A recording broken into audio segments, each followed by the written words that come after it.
मट्ठा कल्प का मतलब होता है छाछ को लगातार पिलाना। और कितना पिलाया जाएगा, ड्यूरेशन क्या रखा जाएगा, छाछ ही क्यों पिलाई जाती है, दही क्यों नहीं खिला दिया जाता। दूध का कल्प होता है तो अकेला दूध पिलाया जाता है। मतलब कल्प का मतलब होता है मोनोडाइट। मोनोडाइट का मतलब जैसे हम कभी कभी बोलते हैं कि आपको मिक्स करके चीज़ों को नहीं खाना है, बहुत खिचड़ी करके नहीं खाना, बहुत सारी चीज़ें एक साथ मिला करके आजकल चलन में चल रहा है मिक्स वेजिटेबल, मिक्स आटा, उसमें सारे प्रकार के अनाज मिला करके मिक्स कर दो उसको। तो मिक्सिंग जो है हमारे यहाँ बहुत पुराने समय से चलन में नहीं थी, मिक्सिंग अब चालू हुई है। और मिक्सिंग का मतलब होता है पेट भी कंफ्यूज हो जाता है कि किसको पहले पचाएं किसको बाद के लिए रखें। तो वो जो कंफ्यूजन है उस कंफ्यूजन को दूर करने के लिए आप लंबे समय तक एक ही चीज़ का उपयोग करते हैं, आप दूसरी चीज़ लेते ही नहीं हैं। और वो एक चीज़ जो है वो आप डिसाइड कर लेते हो कि आपको क्या समस्या है, उसके हिसाब से आप कौन सा कल्प करना चाह रहे हो। तो आप आम्रकल्प करते हैं, जैसे आम खिलाना है सिर्फ। आप अंगूर कल्प करते हैं, केवल अंगूर खिलाने हैं। केवल दूध पिलाना है तो दुग्ध कल्प होता है। केवल मट्ठा पिलाना है तो मट्ठा कल्प होता है। अल्सरेटिव कोलाइटिस की बीमारी शायद आप सब लोग जानते हैं। अल्सरेटिव कोलाइटिस का मतलब होता है दुनिया भर की इलाज कराने के बाद, दुनिया भर में इलाज करा लिया, उसके बाद भी अगर कहीं आराम नहीं मिल रहा है तो अंतिम विकल्प के रूप में हम मट्ठा कल्प को ही लेते हैं। और मट्ठा कल्प अगर सही तरीके से कर लिया जाए तो अल्सरेटिव कोलाइटिस जैसे भयावह रोग में भी बहुत अच्छा आराम मिलता है। अल्सरेटिव कोलाइटिस में अगर आराम दिला रहा है ये, तो ये बाकी के शरीर के सारे रोगों में तो बहुत अच्छा साबित होगा ही, आपके शरीर की सारी क्षमताओं को बढ़ाने का काम करेगा ही। ठीक है, अब देखेंगे कि कल्प को करने का सही प्रोसेस क्या है। तो किसी भी ट्रीटमेंट को करने के लिए 3 चीज़ें आवश्यक होती हैं। एक तो है ट्रीटमेंट करने के पूर्व, जिसको पूर्व कर्म बोला जाता है। ठीक है, पूर्व कर्म का मतलब है कि ट्रीटमेंट करने के पहले आपको क्या क्या तैयारियां करनी है। दूसरा होता है मध्य कर्म, मतलब ट्रीटमेंट करते समय आपको क्या क्या ध्यान रखना है, ट्रीटमेंट को किस तरीके से करना है। और तीसरा होता है पाश्चात्य कर्म, जिसको बोला जाता है कि आप ट्रीटमेंट जब पूरा हो जाएगा उसके बाद आपको क्या करना है। तो ये कल्प भी 3 रूपों में ही चलेगा।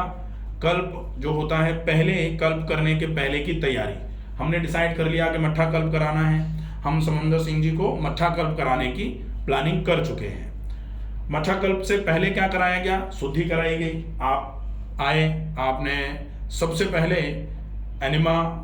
एनिमा से पेट की सफाई कर ली गई, आपको पानी पिला के वॉमिटिंग करा के अपर जीआईटी की सफाई कर ली गई। इसके बाद अच्छा भोजन खिलाया गया, जिससे आंतों में जो भी कुछ कचरा था वो भी धीरे धीरे करके साफ हो गया। आहार शुद्ध हो, आंत्र शुद्धि कहते हैं हम, कि आहार जब अच्छे लंबे समय तक शुद्ध स्वरूप में लिया जाता है तो वो पूरे की पूरी आंतों को साफ करवाता है। आंतें अच्छे से साफ हो गई, भूख लगना चालू हो गई। भूख लगाने के लिए हमने आहार में भी फिर रोटी को और सब्जी को बंद कर लिया, केवल फल रखे। केवल फल पर भी बहुत लंबे समय तक रखने के बाद फिर देखा जाए कि भूख अगर केवल फल पर भी पूरे अच्छे तरीके से नहीं लग पा रही है तो फिर 1 दिन 2 दिन 3 दिन का उपवास कराया गया। तो हम 3 दिन का उपवास भी करा चुके। आज तीसरा दिवस है उपवास का, जिसमें नींबू पानी शहद 5 बार लिया जा रहा था। 2 दिन पूरे हो गए, आज तीसरा दिन है। आज के बाद कल, चूंकि सोमवार है तो कल से हम कल पर ले जाएंगे। उपवास कराने की आवश्यकता क्यों थी, क्योंकि अगर हम उपवास नहीं कराते, भूख जनरेट नहीं करते, तो फिर भूख अच्छी नहीं लगेगी। जब तक आंतों में एक्सेप्टेंस नहीं आ जाएगा तब तक आंतें अपने आप को ठीक करने के लिए तैयार नहीं होंगी। तेज भूख लगना चालू हो गई। अब आज स्थिति ऐसी है कि भूख लग रही है, आज का दिन पूरा पड़ा हुआ है, शाम तक का, रात को भी कुछ नहीं लेना है, कल सवेरे तक बहुत अच्छी भूख लगना चालू हो जाएगी।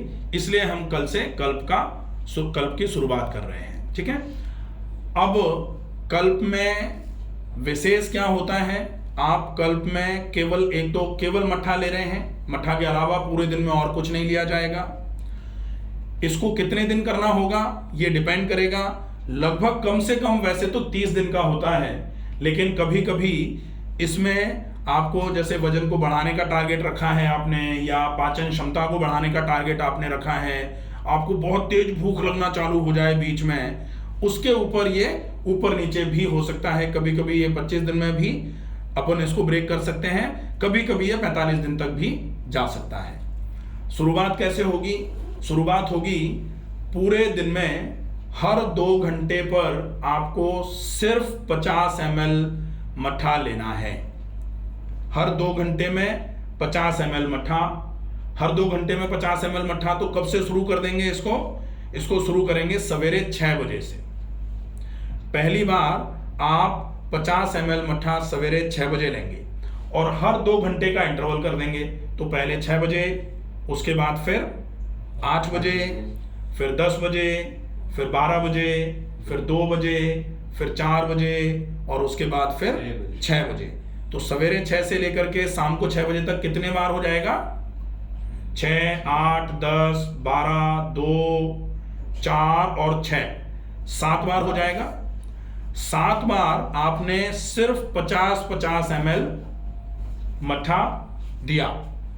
अब 50 ml मट्ठा अगर आपने दिया एक बार में और 7 बार दिया तो कितना हो गया मट्ठा टोटल? 350 ml। 350 ml मट्ठा सिर्फ जब दिया जाएगा पूरे दिन में तो क्या होगा? 350 ml मट्ठे के अलावा और कुछ दिया ही नहीं, तो फिर क्या होगा? आज 350 ml दिया है तो कल तेज भूख लगेगी। अच्छा, मट्ठा ही क्यों दे रहे हैं? जिनकी आंतों में थोड़ी कमजोरी होती है या जिनकी आंतों में थोड़ा एरोजन या घाव बन जाते हैं, अल्सर बन जाते हैं, उनकी आंतें मट्ठा बहुत आराम से पचा सकती हैं। मट्ठा बहुत बाजीकारक होता है, बहुत जल्दी पच जाने वाला होता है, मट्ठे को पचने में टाइम नहीं लगता, इसलिए मट्ठा दिया जा रहा है। आज 350 ml दिया, आज 350 ml दिया है तो कल डेफिनेटली 350 ml से ज्यादा की डिमांड आ जाएगी। तो कल अगर डिमांड ज्यादा की आ जाती है तो हम कल ही इस 50 ml को 100 ml पर ले जाएंगे। ठीक है, अब जैसे कल से शुरू करेंगे अपन, तो सोमवार को अपन ने 50 ml दिया है, हम सीधे मंगलवार को 100 ml पर जा सकते हैं। अब 100 ml पर गए, 100 ml आपने 6 बजे दिया, 6 बजे से लेके शाम को 6 बजे तक 7 बार देना है, तो कितना हो जाएगा? 700 ml हो जाएगा। अब दूसरे दिन आपके पूरे शरीर में 700 ml मट्ठा पहुंचाया गया। 700 ml मट्ठा पहुंचा तो 700 ml में कुछ थोड़ा ऐसा लगेगा कि हाँ पेट में कुछ पहुंचा, क्योंकि 350 ml में तो ऐसा रहेगा कि कुछ पहुंचा ही नहीं। तो दूसरे दिन आप 100 ml पर ले गए। 700 ml में अगर आपको दूसरा दिन पूरा होते होते ऐसा लग रहा है कि भूख जनरेट हो रही है या फिर आपको पेट में थोड़ी मरोड़ लग रही है, आपको तेज भूख लग रही है या थोड़ी कमजोरी सा महसूस हो रहा है, तो फिर तीसरे दिन आप फिर से इसमें 50 ml बढ़ा दोगे। तीसरे दिन फिर से आपने 50 ml बढ़ा दिया, तो अब आप 150 ml मट्ठा हर 2 घंटे पर दे रहे हैं। तो 7 बार अगर 150 ml मट्ठा दिया जाएगा तो 1 लीटर 50 ml मट्ठा आपका तीसरे दिन आपके बॉडी में पहुंचना शुरू हो जाएगा। तो तीसरे दिन अगर 1 लीटर 50 ml मट्ठा पहुंचा है, उससे आपको थोड़ा आधार लगना चालू हो जाएगा, आपके पेट में कुछ ऐसा लगेगा कि हाँ कुछ पहुंचा है। अगर तीसरे दिन में ऐसा लग रहा है कि 1 लीटर 50 ml मट्ठा लिया, अब शायद आवश्यकता नहीं लग रही है, तो फिर आप चौथे दिन भी इसको 150 ml पर ही रख सकते हैं, आप नहीं बढ़ाएंगे। आपको मट्ठा बढ़ाने की आवश्यकता कब लगेगी? जब जो कल्प कर रहे हैं वो आपको ये बताएं कि भूख लग रही है या कमजोरी लग रही है या सिर भारी हो रहा है, उस समय आपको पेट की गर्मी को दूर करने के लिए क्वांटिटी को बढ़ा लेना चाहिए। हर 2 घंटे पे दे रहे थे आप अभी, अब चौथे दिन आपने मान लेते हैं कि 150 ml ही रखा। उसके बाद अगर ऐसा लगा कि भाई 150 ml अब पच रहा है, अब आपको भूख लग रही है, तो 150 ml से आप 200 ml पर ले जाएंगे। जैसे ही आप 200 ml मट्ठा हर 2 घंटे पर देंगे तो आपका 1 लीटर 400 ml मट्ठा पूरी बॉडी में पहुंचना शुरू हो जाएगा। ठीक है, 1 लीटर 400 ml मट्ठा अगर पहुंचेगा तो फिर आपका शरीर लगभग 1.5 लीटर के आसपास छाछ आपके पूरे शरीर में पहुंचेगी पूरे दिन में। उससे आपके शरीर में आधार मिलना चालू हो जाएगा। अब आपको क्वांटिटी नहीं बढ़ानी है। 200 ml 2 घंटे पर आपने कर दिया। अब 2 घंटे पर 200 ml आप मट्ठा ले रहे थे। अब अगर आपको भूख बढ़ रही है, हम लगभग 5-6 दिन पूरे कर चुके होंगे, 5-6 दिन के बाद अब अगर आपको भूख लगेगी तो आप घंटे में से समय कम करेंगे। ठीक है, अब घंटे में से समय कम करने में आप हर 2 घंटे पर 200 ml ले रहे थे, तब आप 1400 ml मट्ठा ले रहे थे। अब कैलकुलेशन की जरूरत पड़ेगी। अगर आप हर 1.25 घंटे पर 200 ml मट्ठा लेंगे, क्योंकि आप 200 ml से ज्यादा आपको नहीं करना है, 200 ml पर्याप्त है। 200 ml अगर एक बार में लिया जाएगा तो उसको पचाने में थोड़ा टाइम लगता है। उससे ज्यादा आप आंतों पर ज्यादा जोर न डालें, क्योंकि आंतों पर जोर की वजह से ही तो आंतों में गड़बड़ी आ रही थी। तो आते अपने आप को बिल्कुल मैनेज करके रखें, इसलिए क्वांटिटी 200 ml ही रखेंगे। अब आप टाइम कम करेंगे, तो हर 1.25 घंटे पर अगर आप 200 ml मट्ठा लेते हैं तो सवेरे 6 बजे से लेकर के शाम को 6 बजे तक आपको कितना मट्ठा लेना पड़ जाएगा? हर 1.25 घंटे पर, हर 1.25 घंटे पर अगर आप ले रहे हो तो आपके 2 डाइट पड़ जाएंगे लगभग। ठीक है, 2 डाइट पड़ जाएंगे तो आपका 400 ml मट्ठा यहाँ और प्लस हो जाएगा। अगर आपने शुरुआत करी, अब आपको जो ये कार्ड है इस कार्ड पर फॉलो अप करना है। कैसे लिखोगे इस कार्ड पर? जैसे कल है तो कल आप क्या करोगे, यहां अपन ने लिख दिया मट्ठा कल्प, और शुरुआत करी आपने 50-50 ml 2-2 घंटे के गैप में। ठीक है, ये चलाया। ये चलाते चलाते आप दूसरे दिन आ गए, 50 ml की बजाय 100 ml 2-2 घंटे के गैप में। 23 को अपन करेंगे 150 ml 2-2 घंटे के गैप में। फिर मान लेते हैं 24 को अपन ने यही रखा, 25 को अपन ने 200 ml किया, और 200 ml भी अपन ने 1-2 दिन अगर चलाया, तो फिर अपन 26-27 के बाद में जब 1.25 घंटे पर 200 ml लेंगे, तो फिर आप काउंट कर लो कि आपका पहला डाइट आपने लिया कितने बजे। जैसे 6 बजे पहली डाइट ली, तो 6 बजे के बाद दूसरी कब लेते हैं? एक 6 बजे ली, तो फिर लेंगे 7:45। ठीक है, ये 7:45। अब 7:45 के बाद फिर कितने बजे होगी? 7:45 के बाद 1.25 घंटे कब होंगे? 8:45। ठीक है, अब 8:30 के बाद 1.25 घंटे कब होंगे? 10:15 के बाद 1.25 घंटे कब होंगे? 12। ठीक है, 12। अब 12 के बाद 1.25 घंटे कब होंगे? 1:45। 1:45 के बाद इस तरीके से आप लिख करके देंगे। ठीक है, क्योंकि अपने को टाइमिंग का विशेष ध्यान रखना पड़ेगा। यहाँ आप अपने डाइजेस्टिव ट्रैक्ट को ट्रेंड कर रहे हो इस डाइट के लिए, तो लापरवाही की गुंजाइश नहीं होती है, लापरवाही कतई नहीं चलेगी। टाइमिंग बहुत प्रॉपर ध्यान रखना होगा। आप 2 बार प्लस कर लेते हो, 2 बार प्लस जब हो जाएगा तो आपका लगभग 2 लीटर के आसपास मट्ठे पर आप आ जाओगे। उसके बाद अगर आपको भूख लग रही है तो आप 15 मिनट फिर से खिसका दोगे। आप हर 1.5 घंटे में 200 ml मट्ठा लेना चालू कर दोगे। तो हर 1.5 घंटे में अगर 200 ml मट्ठा लेना चालू करोगे तो आप लगभग डाइट आपकी हो जाएगी कितनी? हर 1.5 घंटे में अगर आप ले रहे हो तो कितना हो जाएगा? 9 बार के आसपास हो जाएगा आपका। 9 से ज्यादा हो जाएगा, क्योंकि आप 7 बार ले रहे थे हर 1.5 घंटे में, तो ये लगभग आप 10-11 बार लोगे। 11 बार लोगे तो 9 ही होगा फिक्स 1.5 घंटे में। सवेरे 6 बजे लेंगे और शाम को 6 बजे लेंगे, इसलिए 7 बार हो गया। 12 घंटे है ना? हाँ, 12 और एक 9, वो 9। फिर अपन क्या कर रहे हैं, यहाँ अपन 6 बजे ले रहे हैं एक तो, हाँ। और शाम को 6 बजे ले रहे हैं, इसीलिए तो 12 घंटे का नहीं, फिर अपन 13 लेंगे। अपन कितनी 7 बार ले रहे हैं ना। अगर 12 घंटे में 2 घंटे के गैप से लेते तो 6 बार ही लेते अपन, लेकिन अपन चूंकि सवेरे 6 बजे ले रहे हैं और शाम को 4 बजे खत्म नहीं कर रहे हैं, शाम को 6 बजे फिर से ले रहे हैं, तो सवेरे 6, 8, 10, 12, 2, 4 और 6, 7 घंटे 7 बार हो गया। अब 7 को अगर 1.5 बार में इंटू करते हैं तो 7 इंटू 1.5 करेंगे तो ये होगा 10.5। 10.5 का मतलब लगभग 11 बार। लगभग 11 बार अगर होगा तो 2 लीटर 200 ml पर आप पहुंच जाओगे। उसके बाद फिर आप 1 घंटा 45 मिनट पर लेके जाओगे इसको। 1 घंटा 45 मिनट पर जब लेके जाओगे तो लगभग आपका एवरेज आएगा 14 बार का। तो आप लगभग 2800 ml छाछ पर आ जाओगे। उसके बाद 1 घंटे पर आ जाओगे।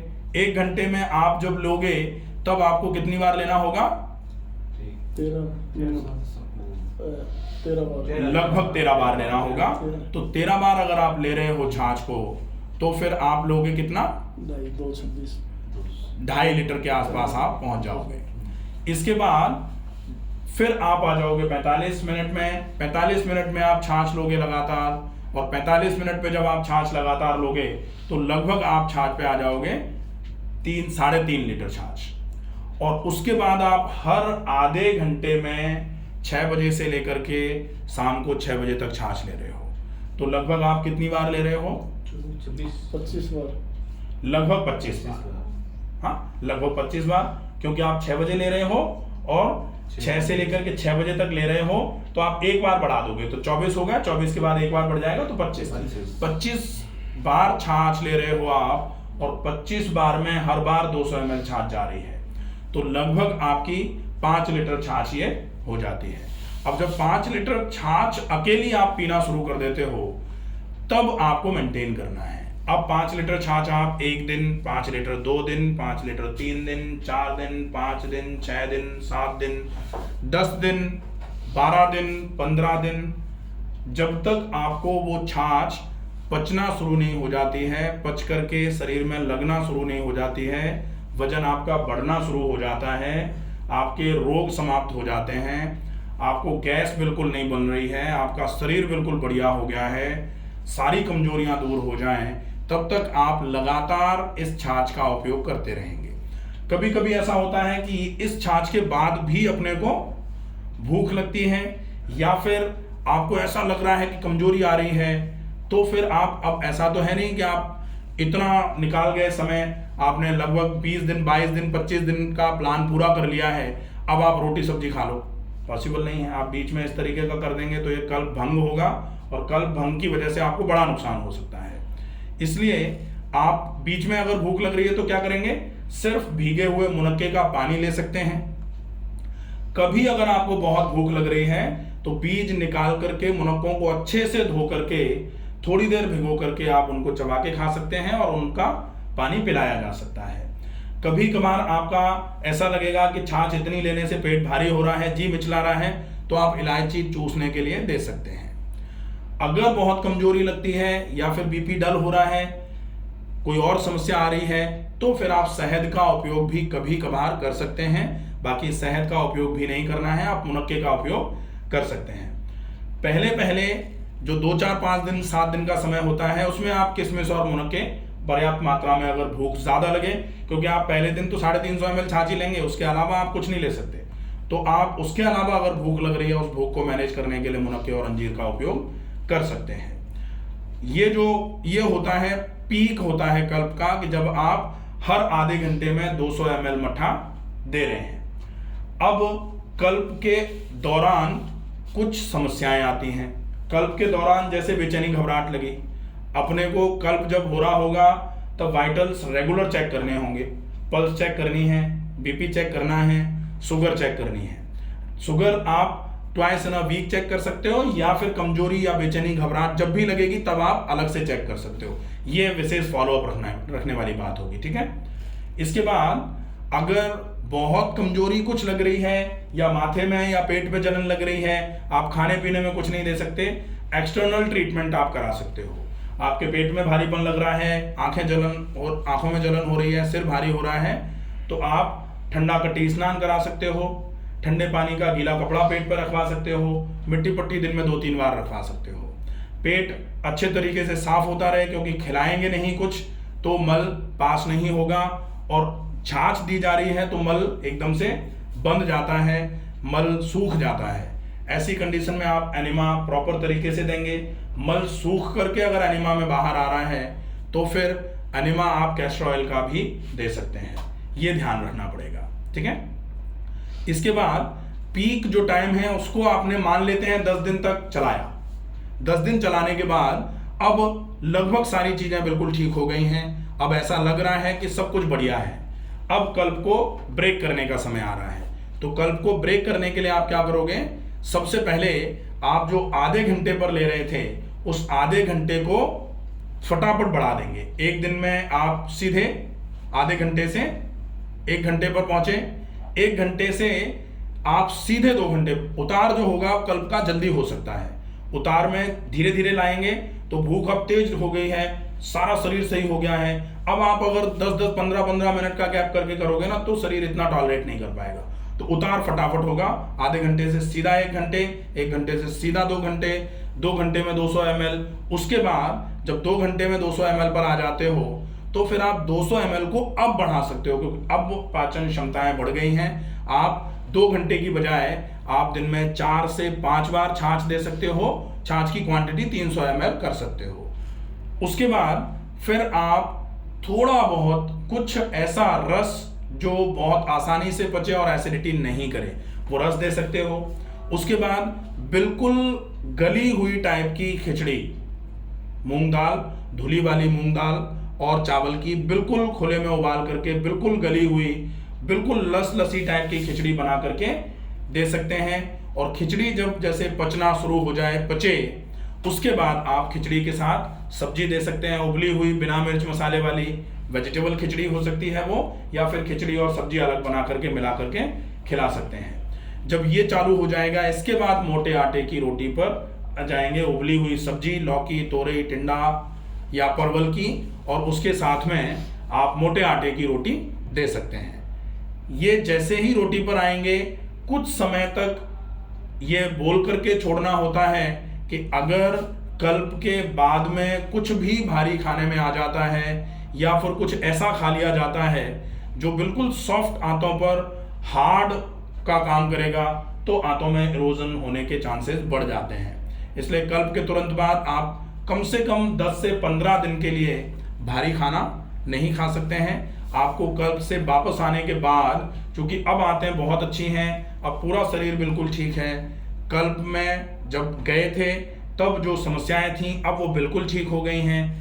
उसके बाद 10-15 दिन अगर आप शुद्ध आहार का उपयोग करते हैं तो पूरे शरीर का शोधन हो जाता है।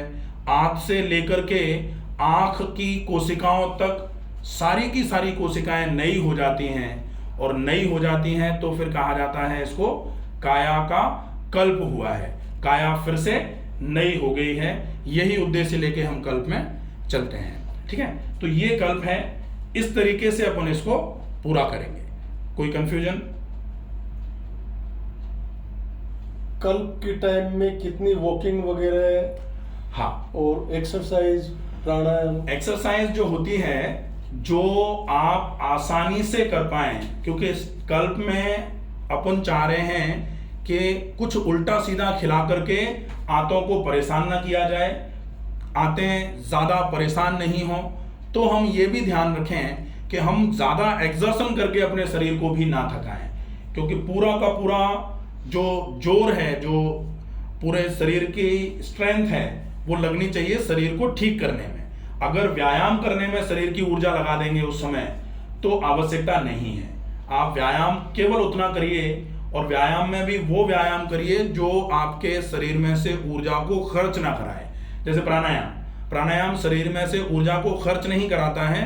अगर हम प्राणायाम को धैर्य से करते हैं, बहुत धीमी गति से, जिसको बोला जाता है सहज श्वसन के साथ अगर प्राणायाम किया जाएगा तो शरीर में ऑक्सीजनेशन कराएगा, वो थकान पैदा बिल्कुल भी नहीं होगी। तो प्राणायाम में नाड़ी शोधन, अनुलोम विलोम और डीप ब्रीदिंग बहुत स्लो गोइंग प्रोसेस में बहुत धीरे धीरे कर सकते हैं। इसके अलावा और ज्यादा व्यायाम की आवश्यकता कपालभाति बंद लगाना, ये कपालभाति बिल्कुल भी नहीं करना होगा, क्योंकि आंतें बिल्कुल खाली होंगी उस समय। आप कपालभाति करके आंतों को स्ट्रेन ना दें, ठीक है। डीप ब्रीदिंग कर सकते हैं। बंद लगाना, बंद भी ना किया जाए, क्योंकि बंद में भी आप लॉक करते हो, लॉक करते हो तो शरीर पर एकदम से स्ट्रेन आता है, वो स्ट्रेन नहीं चाहिए।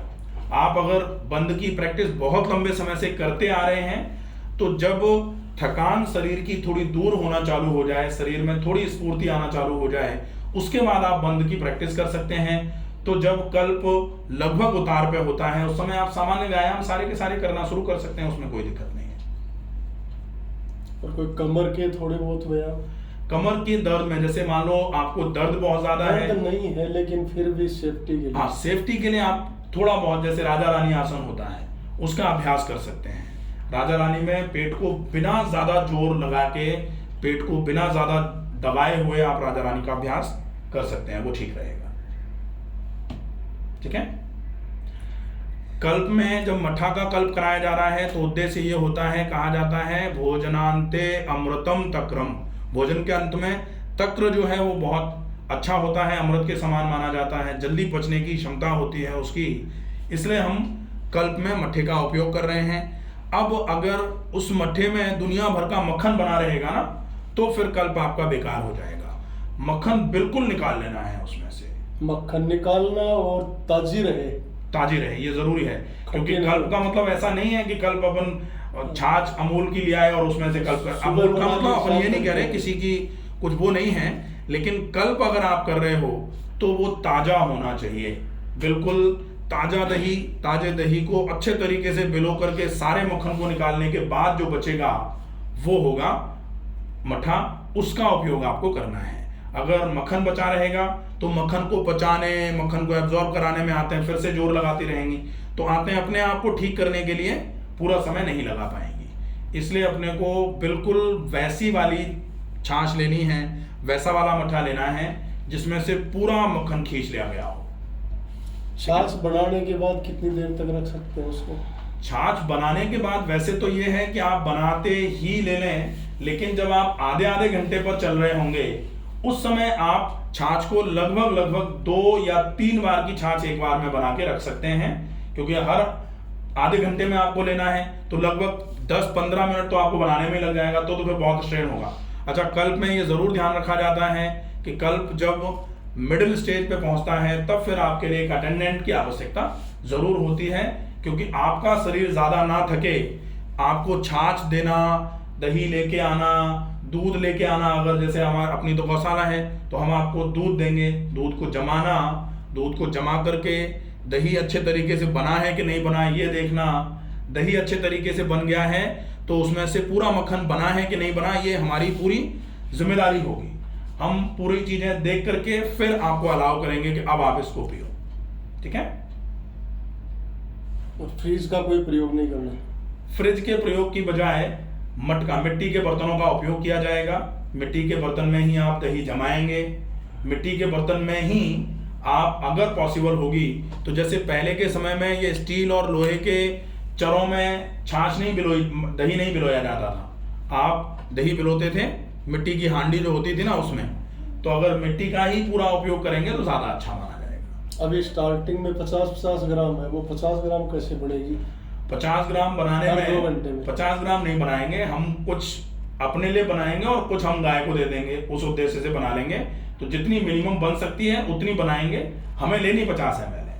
बनाने मतलब ऐसा नहीं कि हम 50 ml कोई बिलोएंगे। नहीं, जैसे बढ़ा ली फिर 2 घंटे बाद 100 ग्राम बढ़ा ली या 150 जो बढ़ाई वो नहीं, वो अपन 2 घंटे के बाद उसको उपयोग में नहीं ले पाएंगे, वो फिर ठीक नहीं। छाछ अगर रखी जाएगी तो निश्चित ही वो खट्टी भी होगी, तो इसलिए छाछ बना करके ना रखी जाए। आप दही को रख सकते हो और दही को भी आप जैसे सवेरे का दही दोपहर तक उपयोग में ले सकते हैं, ऐसा नहीं कि एक बार जमा लिया तो उसको शाम तक चला रहे हैं। नहीं, उसको यदि मिट्टी के उसमें बर्तन में रख दिया, उसमें भी शाम तक नहीं, पानी डाल के शाम तक नहीं चलाएंगे। आपको दही दिन में 2 बार के हिसाब से जैसे जमाना होता है, तो एक बार तो आपने शाम को, रात को जामन लगा दिया तो वो सवेरे तैयार हो जाएगा। एक बार सवेरे दूध लिया जाता है, सवेरे जामन लगाया जाएगा, वो दोपहर के बाद शाम तक के लिए उपयोग में आएगा। ये विशेष ध्यान रखना होता है, क्योंकि अगर ऐसे कल्प हो जाता है ना तो कोई भी करा लेता, फिर तो गड़बड़ है। फिर तो लोग आजकल वैसे भी कर ले रहे हैं कि 400 ml छाछ दिन में 7-8 बार पी लेते हैं, उसी को कल्प समझ लेते हैं, लेकिन वो कल्प है नहीं। ठीक है, कल्प का विधान है पूरा। अगर कल्प का पूरा फायदा लेना है तो कल्प के विधान के हिसाब से ही कल्प का पूरा फॉलोअप होना चाहिए। ठीक है, तो हम शुरू करते हैं कल से। अब आप सारे लोग ही प्रॉपर तरीके से कल को देख लो और पूरी ये टाइमिंग मुझे लिख के देना कि कितनी बार, जब अपन 1.25 घंटे पे ले रहे हैं तो कितनी बार होगा। ये कैलकुलेशन जो है ना, ये अपन इंस्टेंट अभी तो नहीं करी ना अपन ने, लेकिन ये कैलकुलेशन पर होना चाहिए पूरा। ठीक है, डेज अपन डिसाइड कर सकते हैं कि अपन ये 1.25 घंटे पे कब ले जाएंगे। तो डेज तो अपन 1 दिन 2 दिन 3 दिन रोक सकते हैं किसी में, लेकिन कैलकुलेशन क्लियर होनी चाहिए कि अगर 1.25 घंटे में ले रहे हैं तो सवेरे 6 बजे से लेके शाम को 6 बजे तक कितने ml होगा, कितनी बार होगा। अगर 1.5 घंटे पे ले रहे हैं तो कितने ml होगा, कितनी बार होगा। ये पूरा लिख करके, पूरा एक रूटीन लिख करके रखो। ठीक है सर, बुक लिखी हुई है इसके ऊपर, बुक लिखी हुई है। बुक तो लिखी हुई है, वो तो लिखने वालों ने लिखी है, टाइमिंग यही बना रहा है। उसको अपनी टाइमिंग बनाओ। हाँ, अगर ये बना हुआ है तो आप उसमें से उतार लो, ताकि अपने को, बुक तो बुक है, अपने को याद होना चाहिए। ठीक है, जैसे आज अगर हमको याद होता तो हम टिप्स पे बोलते 1.5 घंटे में इतना ml इतनी बार, 2.25 घंटे में इतने ml इतनी बार। तो वो अगर याद रहेगा ना तो ठीक रहेगा। ठीक है, तो उसको अपने को अपने एक चार्ट आउट कर लेना है और उसको याद कर लेना है। ठीक है। ठीक है।